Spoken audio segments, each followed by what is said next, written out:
This is episode 1 of Ruminate. Ruminate is a podcast about the opportunities and challenges that technology presents us with every day. I'm Rob Lewis, and with me is my co-host, John Voorhees. Hi, John. Hi, Rob. How are you? I'm very well, thanks, John. How are you? I'm doing all right. Well, since this is our inaugural episode, I thought it would be a good idea if we introduce ourselves to the listeners. Could you tell everybody a little bit about yourself, Rob? Yeah, absolutely. I'm Rob Lewis. I live in Portsmouth in the UK, and I'm a web developer for a web agency here in Portsmouth. So I do development during the day, and like most developers, my side projects include development as well. What about you, John? Well, I'm not a developer. I'm an attorney in Chicago, Illinois, but I do development on the side, mostly iOS. I've got an app right now called Blink, which is an affiliate linking app on the iOS store. So that's what I do. Excellent.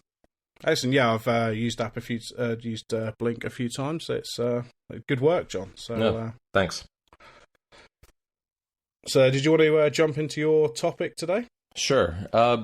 We have a couple topics to talk about today, and one that I thought would be interesting would be to talk a little bit about how we each collect, retrieve, and store information as we do our various projects.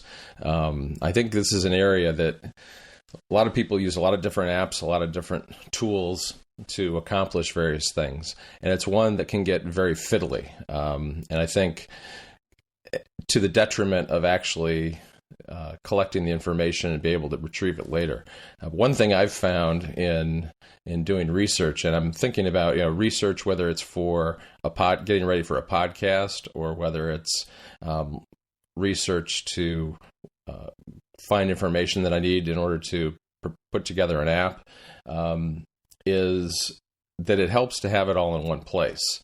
The difficulty, though, is that especially when you're dealing with information that you gather from the internet, is you may have all sorts of things. You may have podcasts that you're collecting, or websites, or plain text, or images, or screenshots, whatever it might be. And one avenue that a lot of people have taken over the years is to use Evernote. And I use Evernote a little bit, but it's not one of my favorite apps.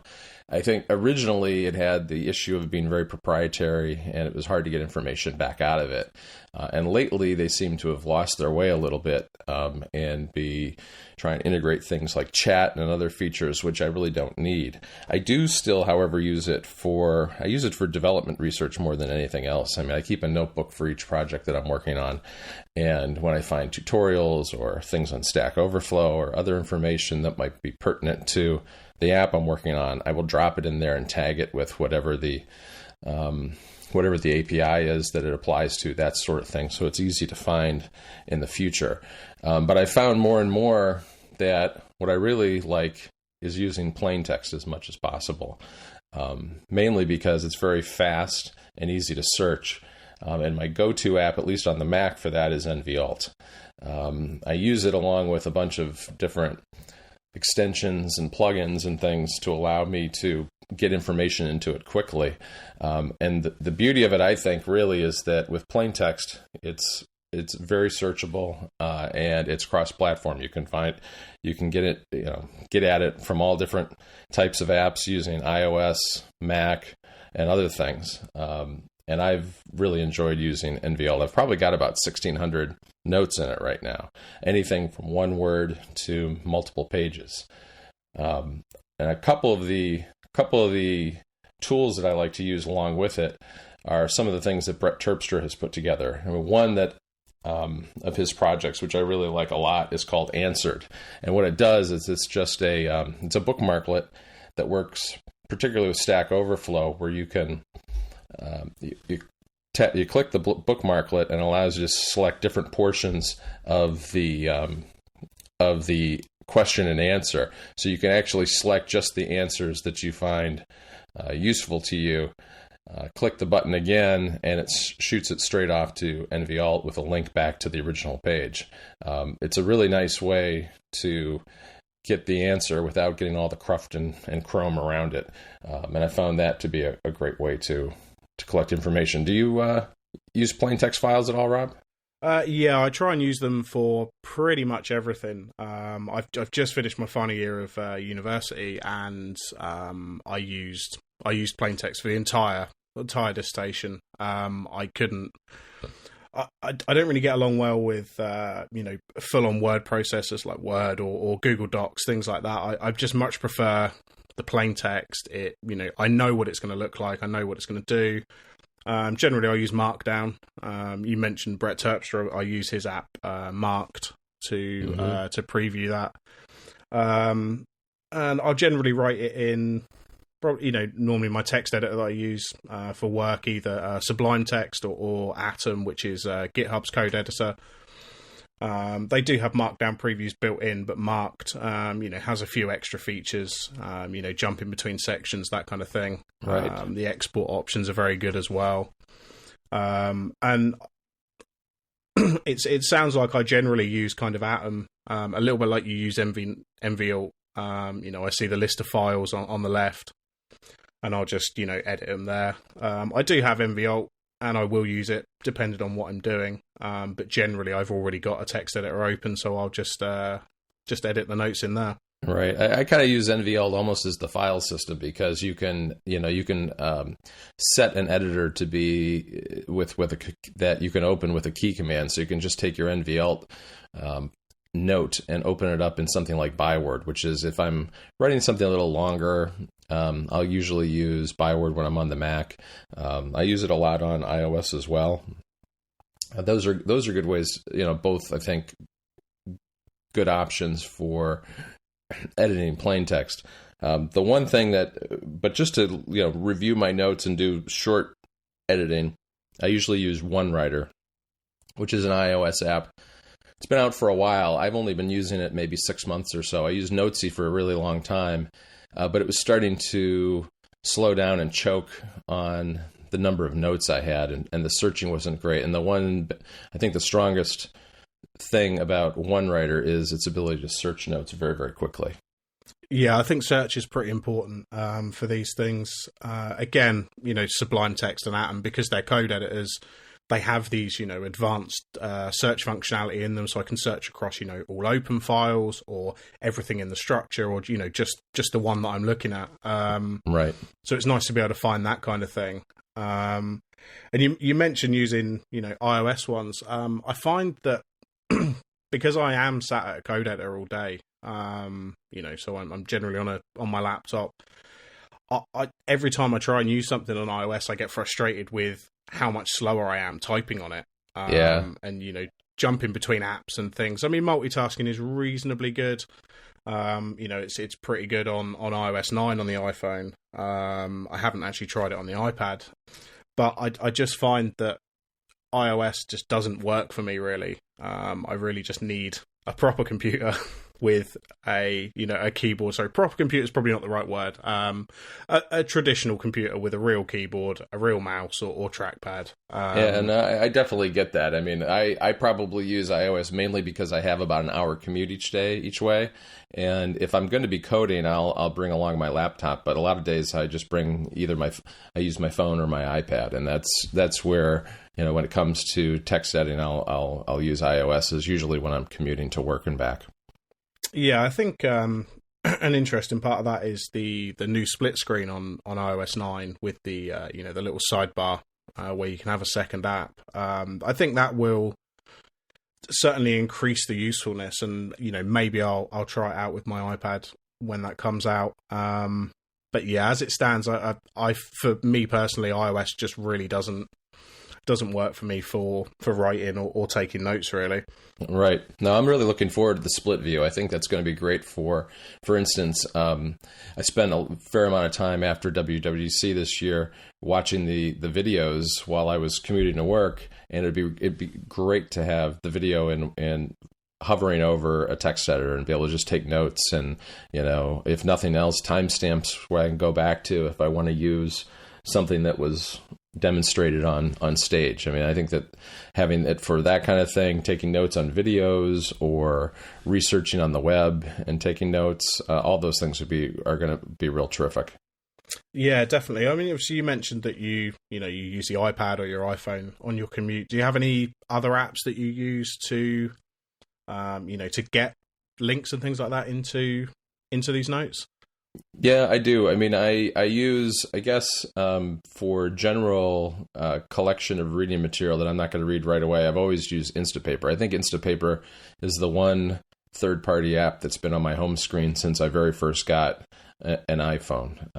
I've used that for years, and I'm like a lot of people. I collect more links than I'll ever read, but I do like now that it has the folder feature, and I try to I have one set aside for my iOS business stuff that I'm going to read that I think will be useful in the development of apps. I've got another one that's kind of a short list that if all else fails, I'm going to try to get to the short list, and then I have just kind of a general dumping ground. But I do put a lot of information in there, and I find that a good way to find links again later. I do use some Pinboard apps, not as much as I thought I would when I started using them, and part of it comes back to, again, the problem with the more these different services and tools you use, the harder it gets to know where everything is. So more than often than not, I just try to keep everything in NVAlt except for reading materials, and then I guess except for image heavy tutorials and things like that I find on the web that I'll drop into Evernote and use that way. And then just editing, as I said, it's really a combination of Byword on both the Mac and iOS, which I just find handy that it exists in both places. I do use editorial some, although not nearly as much as I use Byword, and then OneWriter to edit notes. But the benefit of the nice thing about having just one folder of notes is that it doesn't really matter at that point what app you're using, as long as it can see that folder and see those notes. And that's why I kind of hop between whichever editor I think suits the need at hand, or I just feel like using on that particular day. I'm more concerned, I think, about where the information lives and that it all be accessible kind of at any one given time. Does that make sense? Oh, yeah, absolutely. I mean, that's one of the main reasons that I've, on and off over the last few years, tried Evernote. I open it up, I move my notes over to it, I try it out for a few days, and then I find myself frustrated that I can't, just open those notes in, like you say, NVAlt or, Byword, something like that on iOS if I quickly need to access these things. And as you say, Evernote seems to be going in a slightly strange direction with, a lot more collaboration tools and things that maybe aren't so useful to people that have been using the service for quite a while. Right. I've never really needed the collaboration tools to any great extent, so that's not really a selling point to me. And it does have the benefit of having everything in one place, and it handles a lot of different types of media. But I find that 90% of what I need is satisfied through just keeping text, whether that's converting a web page into Markdown or typing it in myself or saving links to NVAlt. That really takes care of 9 out of 10 problems that I have to solve. So, and I guess the only other category of things where I collect information would be task-based, I suppose. And that's, I primarily use OmniFocus. I'm not what you would call an OmniFocus power user. I'm definitely guilty of using their forecast view and assigning things to dates and then having things long lists of overdue tasks. But I do find that handy for kind of day-to-day tasks.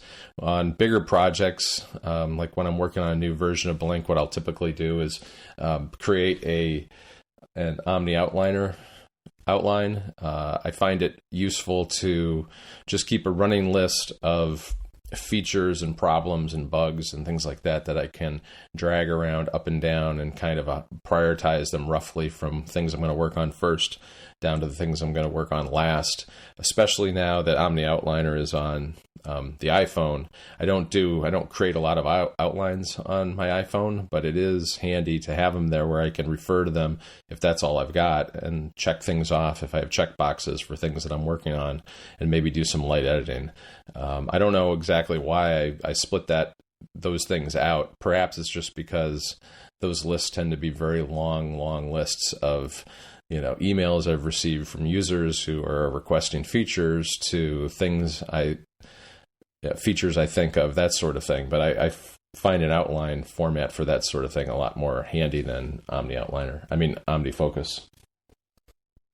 Yeah, for me, when I'm planning something out, I've tried out Omni Outliner and some of these other kind of mind mapping and outlining tools. And for me, I always end up coming back to just pen and paper. That tends to work really well for me. I can just kind of write everything out. And then, once I've done with those notes, once I've got the outline, I will just put it in, a markdown file or something like that. And in terms of tasks, I really like Clear from Real Mac Software. It's just such a simple to-do app that works and does exactly what I want it to do. I can just have different lists, shopping and things I need to do for one project. And I kind of just split out projects into different task lists in there. They've got the Watch app so that I can, access that when I'm shopping or just need to quickly see what's going on in the lists. And they obviously recently added reminders as well. And talking of reminders, I also use an app called Due, which is just a little reminders app. But you can have it snooze or remind you every hour, or if you really want to go for it, you can have it remind you every minute. Right. So that works really well for me. Things that aren't necessarily need to go in a calendar or a to-do list, but take the bins out, or go and get this thing from somewhere. I can just set a quick reminder. It'll remind me. I get that done. Mark it as done, and that kind of keeps me remembering all the little things that you end up having to do that maybe don't fit into a traditional to-do list. Yeah, no, that's a good point. I do a little bit of that myself. I mean, I've especially once the Clear Watch app came out, I started trying that again, especially for things like, as you said, shopping, creating lists. I've got to go out and run a bunch of errands, and I just kind of check them off as I'm driving around town. Find it really great for that sort of thing. And pen and paper is something that I use as well. I mean, I usually use field notes, notebooks that I carry around with me, and in the morning as I'm walking down to the train station, if I think of something, I'll jot it down, or I'll sit down and I'll plan out real quick. Here are the 3 or 4 things I'm going to try to accomplish today. They're all in OmniFocus or some other app as well, but sometimes it's just nice to create a real short list and say, these are the things I'm absolutely going to get done today. It just is a good way of kind of organizing your day. Yeah, absolutely. I think that pretty much covers all of the ways we're taking notes, I think. So maybe we should move on to our next topic. Sure.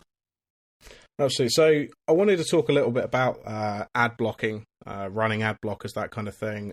Marco Arment put a post up a couple of weeks ago now, talking about how ethical maybe it is to run ad blockers, that kind of thing. Do you run an ad blocker, John, on either on your phone or on your Mac? I do on my Mac at the moment. I've only been doing it for a few weeks now. I've tried using Ghostry, and I've been real happy with it.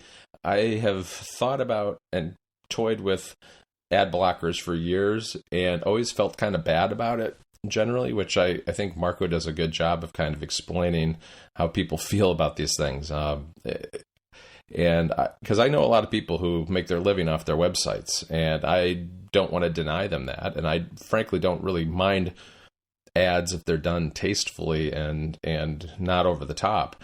But things have gotten really out of hand, especially with the autoplay video, things moving all around the screen, trackers and all that. So I thought I'd give it a try. And so what I've been basically doing is I turned it on, and then as I visit sites where the ads don't block me, I just whitelist those sites. And it's made a big difference, both in terms of battery life and and the speed with which sites will load. How about you? Have you been using one?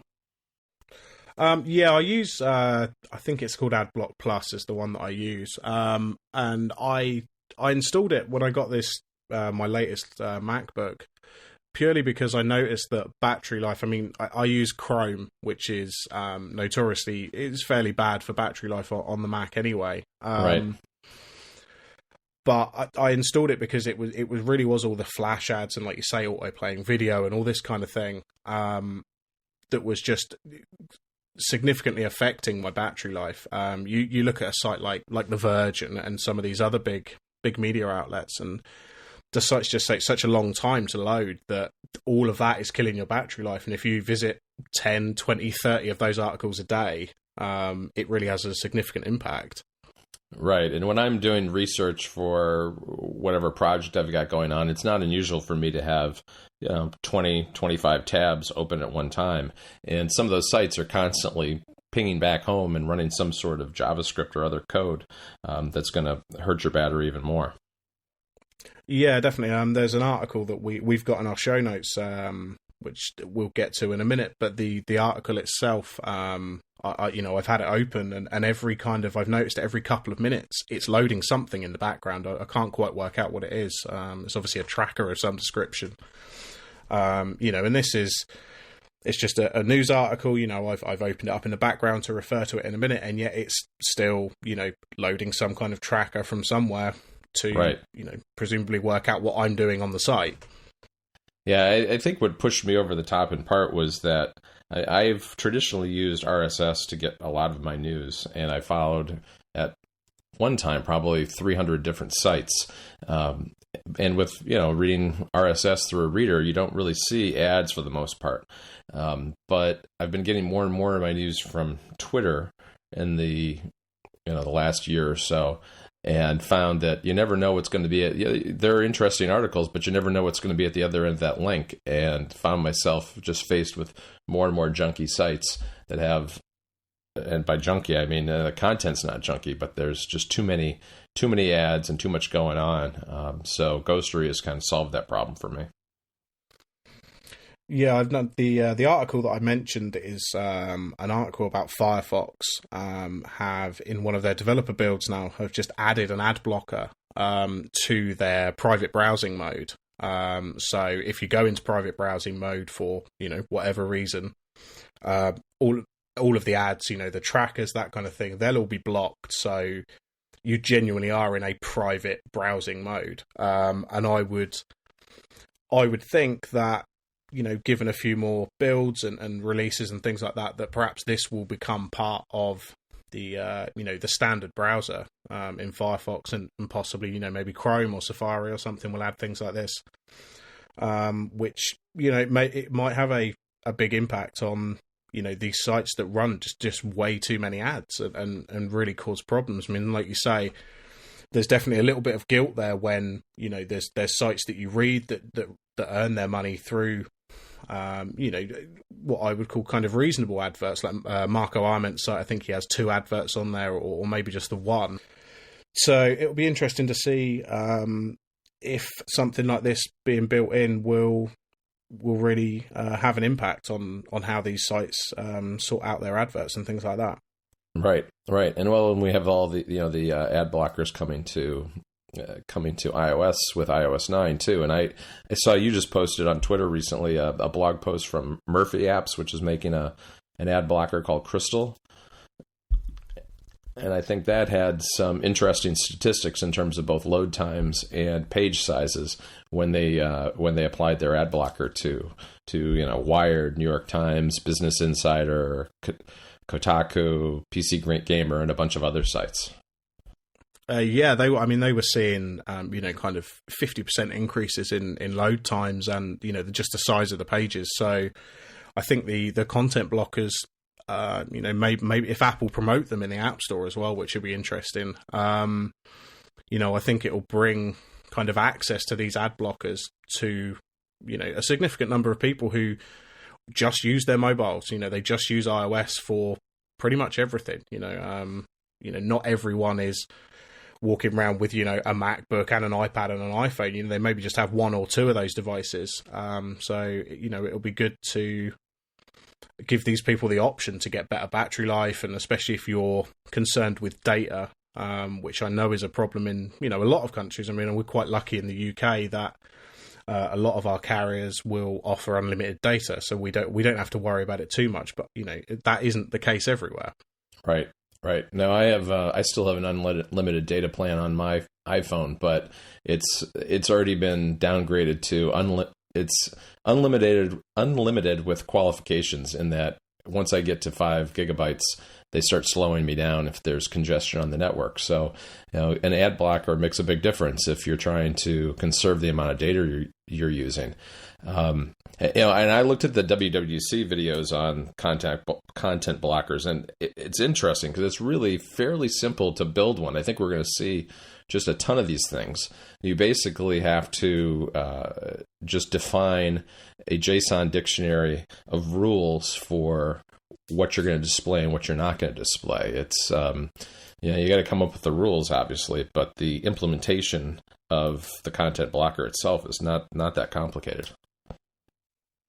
Yeah, I've seen a few people, developers and things, tweeting that they're building content blockers that are specifically targeting tracking as opposed to ads, because I think the tracking, for a lot of people, it can be the issue. People don't feel like it's reasonable that if somebody sends you a link and you click that, you're kind of giving explicit content. You're giving your consent without knowing what you're consenting to. No, that's exactly right. I mean, I've found many times, be shopping online, I'll go to some site, and then whatever I was shopping for chases me around the internet for weeks, whether I bought it or not. I mean, they're smart enough to know what you were looking at and chase you around the internet, but they don't know whether you bought it or not. So maybe you didn't buy it because you don't want it, and so now you're being bothered by whatever it was you looked at one time, or you bought it and you don't need it anymore. So, you're still being chased around by it. Yeah, definitely, especially if it's something that you you wouldn't need to buy again. I was bought some kitchen appliances, the kind of thing that you buy once every 5, maybe 10 years, assuming that they carry on working. And I was continually seeing ads for weeks for these things, and there is no way I'm going to need to buy another microwave or another toaster. Right. So, Rob, I thought we would also maybe just share a couple of apps that we've been using lately and found interesting. I saw that you've been posting a lot on Twitter using an app called Pilot Movies. What's that all about? It's Plot Movies. Plot Movies. Okay. It's the app. This is an app made by somebody called Ben Howdell and Jack Smith, and it's just a list of movies that you've watched. So you watch a movie, post it on there, you can comment, leave a little review, that kind of thing. People can follow you on there, so you can kind of maybe get movie recommendations. Also has some watch list functionality, so I can add, for example, Ant-Man is a film that's, I know is coming out soon, that I'll be able to download. And it will send you push notifications when those films come out at the cinema, which is quite nice. So, and I quite like it to keep a list of what films I've watched, because I generally don't watch too many. So it's nice to see a list and go, actually, I have watched more than I thought I had.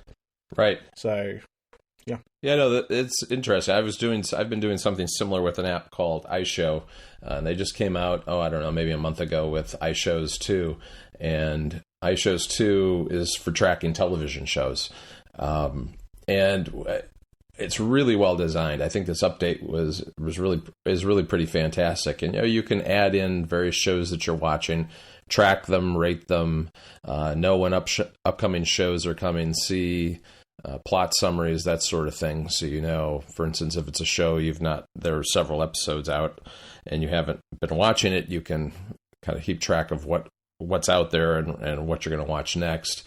It also has a trending and popular section, which, if you're looking for something new, is kind of nice to see what other people who use iShows are watching. The one, I think, downside, it's got something called tracked TV integration, which is a website, a web service for tracking television shows. It looks like a good service, but that's the back end that they use to sync across multiple devices. And so you have to sign up for the service in order to do that, which is fine. But I guess I would just prefer a simpler option, just like Dropbox or iCloud, something that just adds those to my device without requiring me to sign up for a service. Yeah, I think iCloud is definitely something that should be included in a lot of iOS apps. I mean, I say this knowing full well that iCloud can be very difficult to deal with. Even some of the best developers have come out publicly and said this is really difficult. We're not using it. Panic, I think, famously came out and said it's terrible. I think it was NetNewsWire as well. The developer of that said, "Look, I tried to use it and I can't." Although as an end user, I would still like, I think, as you say, maybe iCloud or Dropbox Sync, something like that. Right. So does iShows, can you kind of mark episodes that you've watched and that kind of thing? Or is it more just it will tell you what's available? Oh, you can mark them. You can rate them, mark them, that sort of thing. So it is very good if you're binge watching some sort of show on Netflix or something like that. You can keep track of what you've seen and what you haven't. So that works really well. And you're right about iCloud. It's not always the easiest thing to implement. I mean, some it's gotten better. Some aspects of it are easier than others. But as an end user, as you know, end users, they don't care whether it's hard or not to implement. You just want what you want, right? Yeah, absolutely. Yeah, but it's worth checking out, especially if you watch a lot of television. I don't watch a ton, but I think it works well in that scenario as well, just because it allows me to track what's coming up without having to, and reminds me of what's coming up without having to go look for it, which is nice. Rob, one thing that you sent me, or I saw you post, maybe I saw this first on Twitter, but you mentioned a guy in Portsmouth who was storing shoes in his cupboard. What was that all about?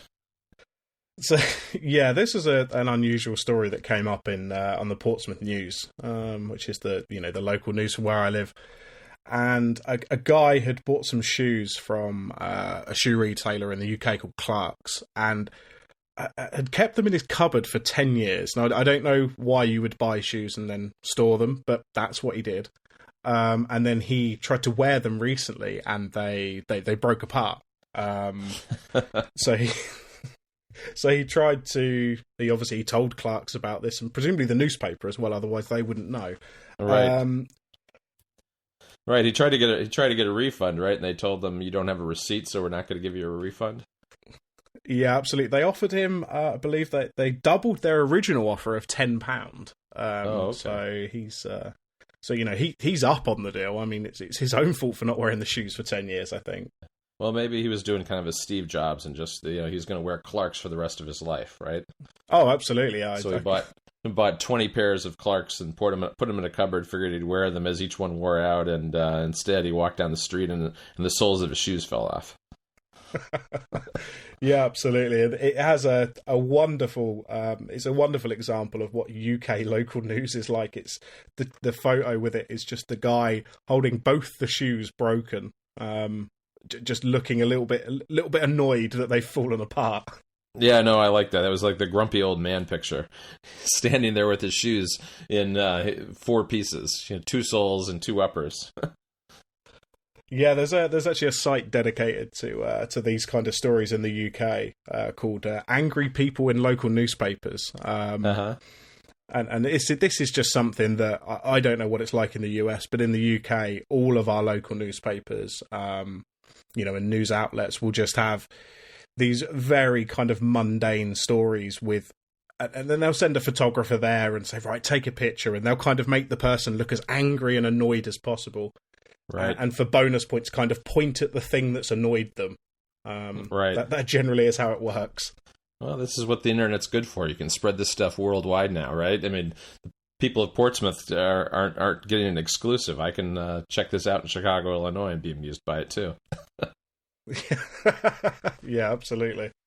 Yeah, the other night, just completely switching topics on you, but another strange one that I found here is I had something called an official Captain Sparkles pizza the other week, and that was from Pizza Hut. I think this gives you an idea of how big YouTube has gotten. There's a YouTuber who does Let's Play videos for Minecraft called Captain Sparkles, and my 12-year-old son is almost 12. He's 11, but 12 in a couple of weeks. He's very into Captain Sparkles, and Pizza Hut decided that they would get some YouTubers and have them design pizzas for them, and they dubbed them Taste Pioneers. So Captain Sparkles is a taste pioneer who put together a pizza with, I think it was bacon. It's really not that strange a pizza. It was bacon, salami, and pepperoni, but it was pretty awful. It was, I think that's more a testament to Pizza Hut pizza in general, I guess, or at least I don't like it that much. But it was kind of a gross pizza. I don't think I'll be having it again. But I did find it kind of fascinating that we now have like designer pizza from YouTubers out there.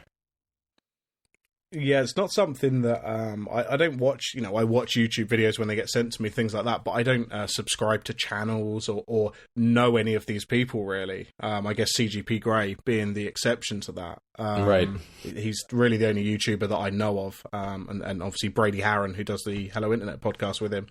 But beyond that, I couldn't tell you the names of any of the people that made the videos I watch on YouTube. And I guess it's just a different kind of section of the population. As you say, your son really into this, knows who this Captain Sparkles guy is. I had to Google him and still didn't recognize him. I had no idea who he was. Yeah, no, he's one of these fairly big YouTubers, I think. Who with doing Minecraft videos makes a fairly good living doing it, an excellent living doing it.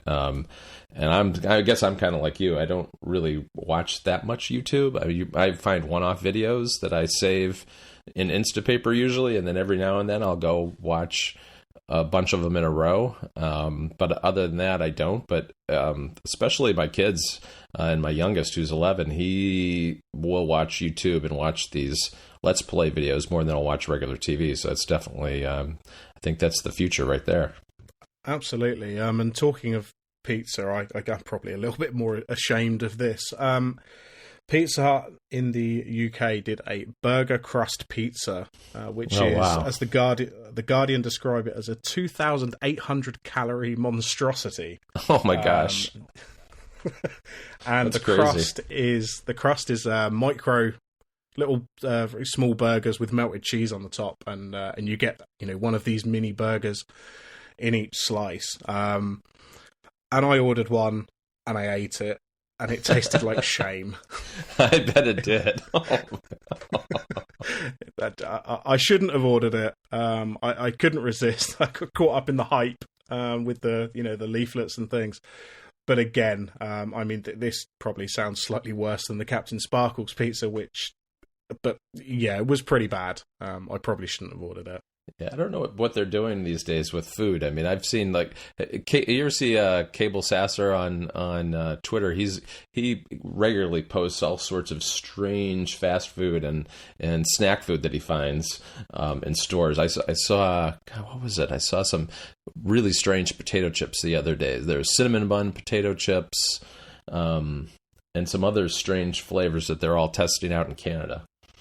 Yeah, I do think I've seen a few weird flavors of things that I actually do remember probably about 10 years ago now. They did ice cream flavored crisps in the UK. Oh man, they didn't last very long, and they weren't very nice. That sounds terrible. At the time, I was working for Woolworths, which is it used to be a retailer in the UK. They're not here anymore. They shut down quite a few years ago.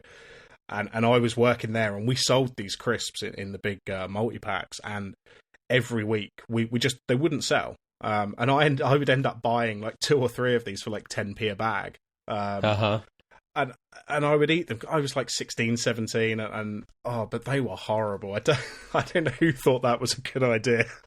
Yeah, that does sound terrible. So I think that's enough about food now, John. So I think we've probably come to the end of all our topics. So I guess all that's left to say is thanks for listening. If you've downloaded and listened, thank you. You can find me on Twitter. I'm at rmlewisuk, or my website is roblewis.me. And John, where can people find you online? You can find me on Twitter at John Voorhees. That's JohnVoorhes. And you can find my apps and other projects at squibner.com.